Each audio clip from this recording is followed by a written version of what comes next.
You're scrolling through your feed right now, and everybody, I mean everybody, is talking about one specific TV. Your neighbor just bought it. Your coworker won't shut up about it. Even your aunt, who still calls the remote, the clicker just asked you if she should get one. It's everywhere. The hype is absolutely unreal. But here's what nobody's asking. Should you actually buy it? Because I've spent the last 3 weeks living with this thing, and trust me, what I'm about to tell you is going to save some of you from a very expensive mistake. And for others, well, you might be running to the store before this video even ends. The TV everyone's losing their minds over right now is the Samsung S95D OLED. Yeah, that mouthful of a name. But don't let the alphabet soup fool you. This screen is causing absolute chaos in the TV market right now. Walk into any Best Buy, and you'll see people crowded around it like it's giving away free money. Online forums are exploding. Reddit threads have thousands of comments. And here's the kicker. It's selling out faster than concert tickets. I'm talking gone in hours during restocks. So what's the big deal? Why is everyone suddenly obsessed with this particular piece of glass and electronics? Let me paint you a picture. It's a Friday night. You've got your favorite movie queued up. Lights are off. You're ready to zone out. You hit play, and suddenly, it's like the TV just vanished. I'm not kidding. The blacks are so deep, so perfectly black, that the edges of the screen literally disappear into your wall. You forget you're watching a TV. Your brain starts thinking you're looking through a window into another world. That's what Samsung's QD OLED technology does. Every single pixel lights itself up independently. When something's supposed to be black, that pixel just turns off completely. Not dark gray, not pretend black. Actually off. Gone. And the result is contrast that'll make you stop mid-scene and just stare. But let me tell you what happened when my friend Jake came over last week. Jake's the guy who bought a 75-inch TV 3 years ago for like $400 and has been bragging about his deal ever since. He walks into my living room. I've got the S95D showing that opening desert scene from Dune, and I watch his face just change. First confusion, then shock, then this look like someone just told him everything he knew about TVs was a lie. He literally said, and I quote, "That's not fair. That shouldn't be legal." The sand looked three-dimensional. The shadows in the rocks had depth he'd never noticed before. Skin tones on the actors looked like actual human skin, not that weird orange glow most TVs give you. He sat down without asking, and watched for 20 minutes without saying a word. Here's what makes this different from every other OLED you've seen. Samsung took quantum dot technology, which used to only exist in their QLED TVs, and married it with OLED's perfect blacks. The result? Colors that don't just pop, they explode. Fire looks like actual fire. Sunsets make you feel warmth. Deep ocean blues have this richness that's almost unsettling, because you're not used to seeing it on a screen. And brightness? Oh man, we need to talk about brightness. Old OLEDs had this problem where they looked amazing in dark rooms but kind of wimpy in daylight. Samsung said not anymore. This thing hits over 1600 nits of peak brightness. That's bonkers for OLED. You can have your blinds wide open at noon and still see perfect contrast and detail. But here's where I need to pump the brakes for a second, because not everything is perfect, and this is where things get interesting. The price. Let's just address the elephant in the room. We're looking at around $2,400 for the 55-inch model.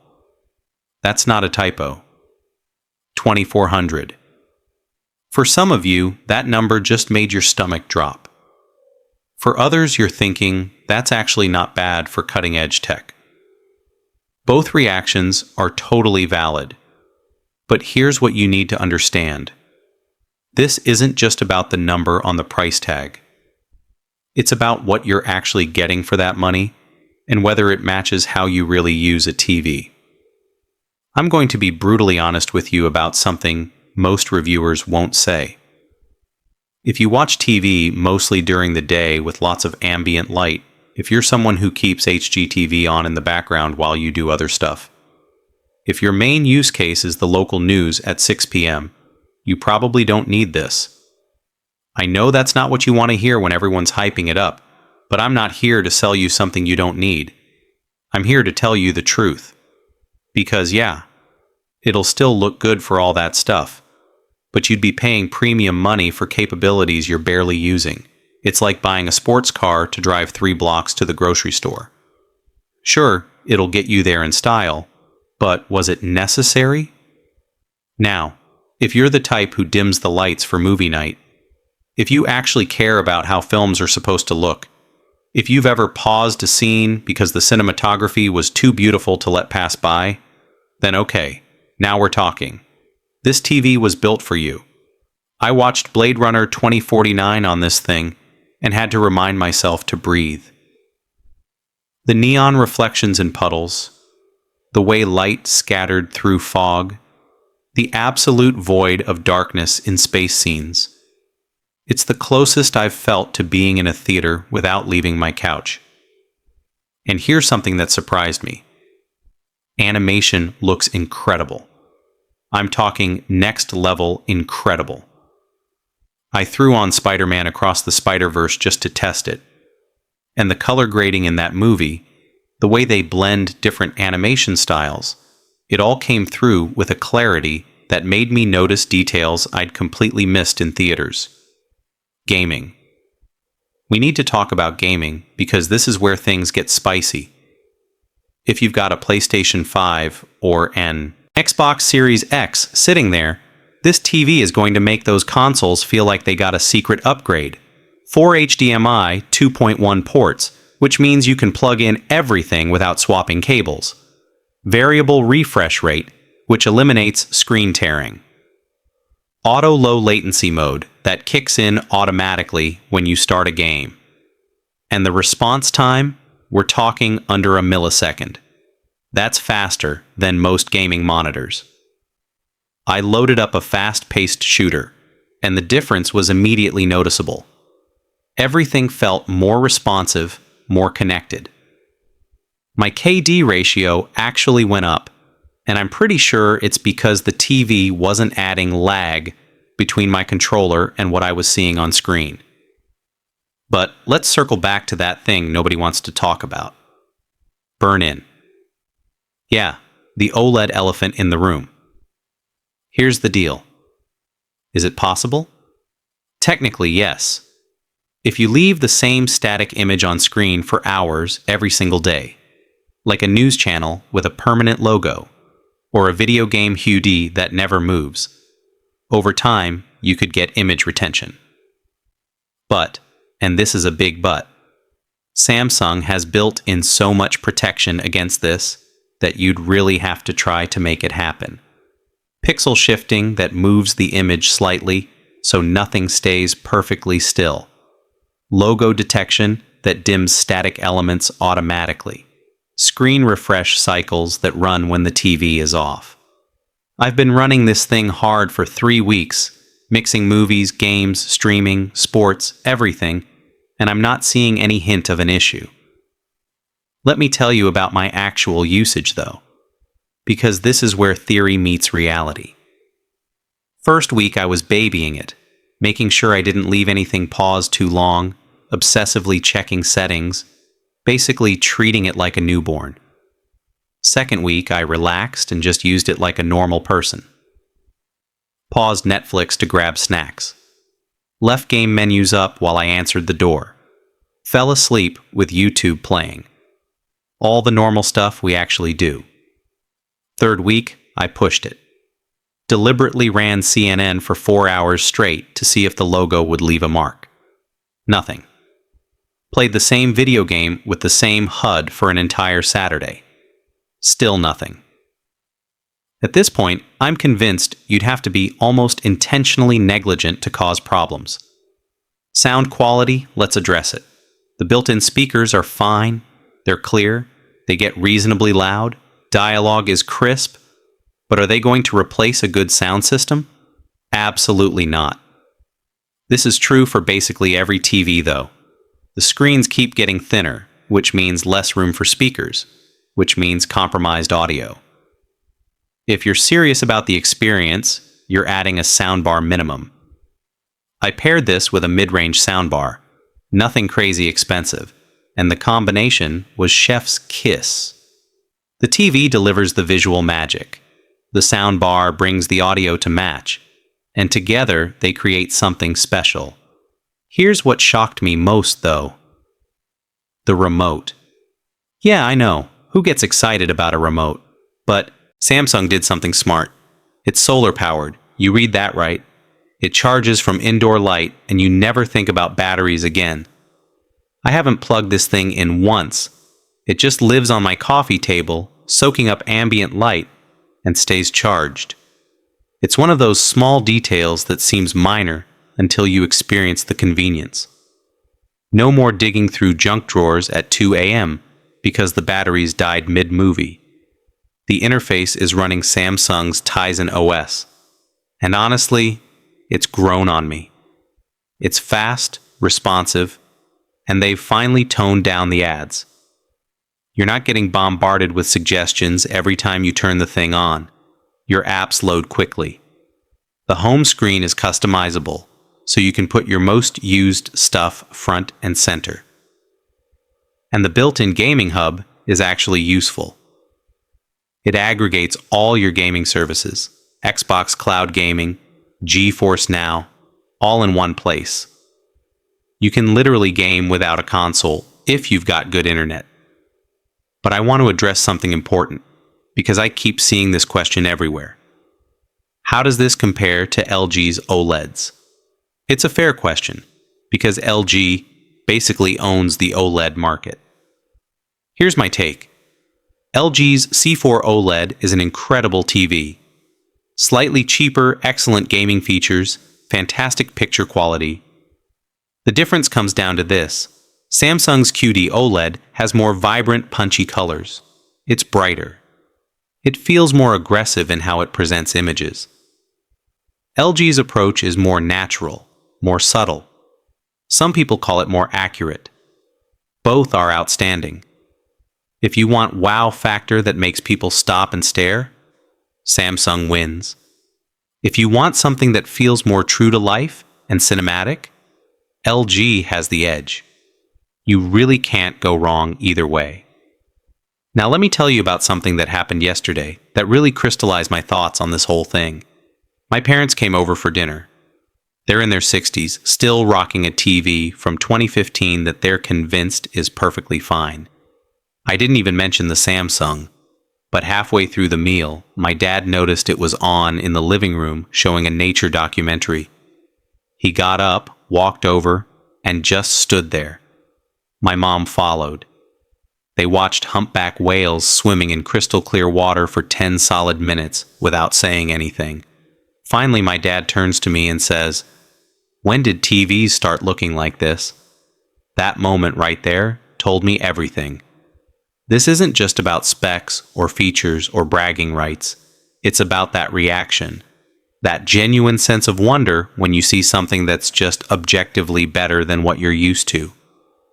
But here's where I need to level with you about the competition, because Samsung isn't the only player making moves right now.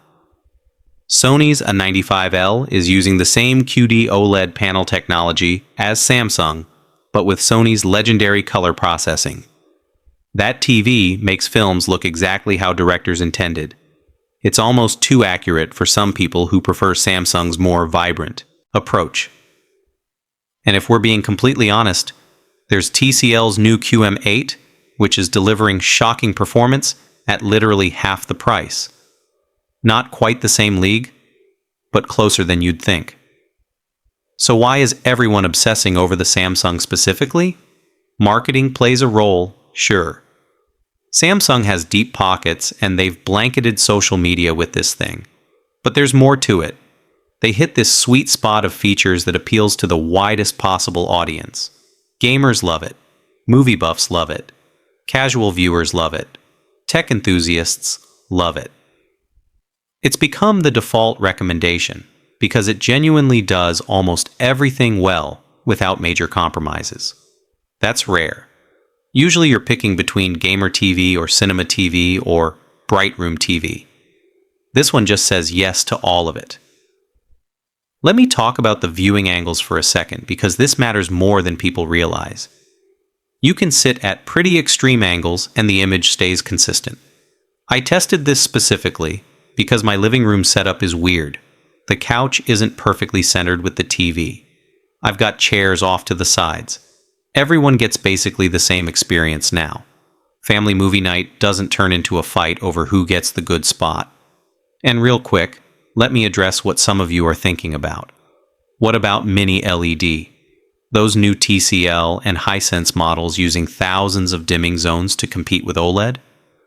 Valid question. Mini LED has gotten scary good. The brightness advantage is real. But here's what it comes down to. Those mini LED sets still can't do perfect black. There's always some light bleed, some blooming around bright objects on dark backgrounds. OLED still wins on that pure contrast. Whether that matters to you is personal. What I will say is this. If your room has a lot of windows and you watch mostly during the day, mini LED makes more sense. If you're a night owl who watches in darker conditions, OLED is magic. The Samsung S95D is bright enough to handle daytime viewing better than any previous OLED, but it's still not going to punch through sunlight like a high-end mini LED can. Here's something else worth mentioning: the longevity question. How long is this TV actually going to last?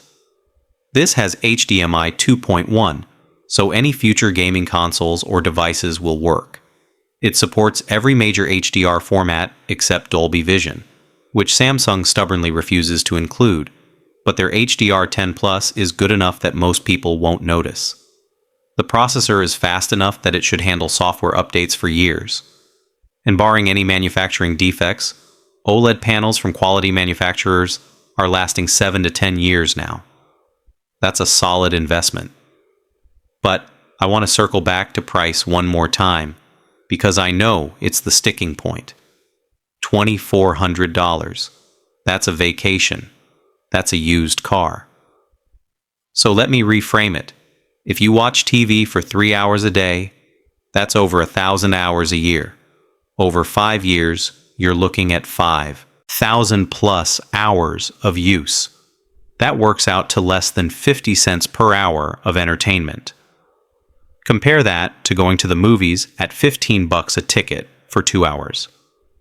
The math starts making sense if you actually use the thing.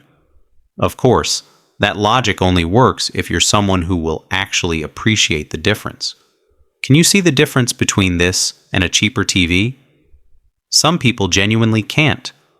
Or they can, but they don't care. There's no judgment in that. If you're happy with a $600 TCL, that's completely valid. Save your money. But if you're the type who notices compression artifacts on streaming, if you care about color accuracy, if you get annoyed by motion blur, then yeah, you'll see where that extra money went. So here's my final verdict. Should you buy the Samsung S95D OLED? If you've got the budget and you actually care about picture quality, if movie nights matter to you, if you're a gamer who wants the absolute best experience, or if you just want that feeling of excitement every time you turn on your TV, then yes, this is worth it. You're getting legitimately cutting-edge technology that's going to stay relevant for years. The hype is justified. This TV earns its reputation every time you turn it on. But if you're budget conscious, if you mostly watch daytime TV with lights on, or if you're happy with your current setup and just feeling FOMO from social media, then pump the brakes. There are excellent TVs at half this price that'll serve you perfectly well. The truth is, everyone wants this TV right now because it genuinely delivers on its promises.